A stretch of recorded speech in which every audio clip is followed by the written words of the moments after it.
গাছে এরকম অনেক পেয়ারা হলে তখন এরকম রেসিপি বানানো যায়।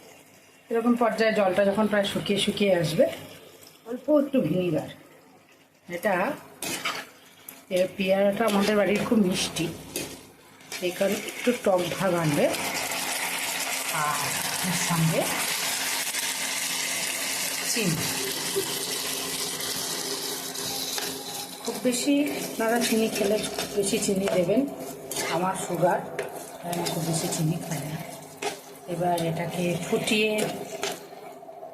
মিনিট 4 ধরে একটু পাক এসে গেলে নামিয়ে ফেলতে হবে। ব্যাস রেডি হয়ে যাবে পেয়ারার আচার।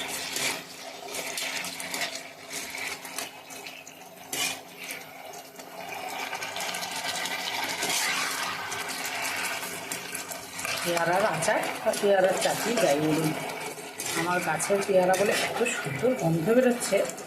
তবে মৌরিটাই দেবেন, এতে কোনো ভাজা মশলা কিন্তু যায় না।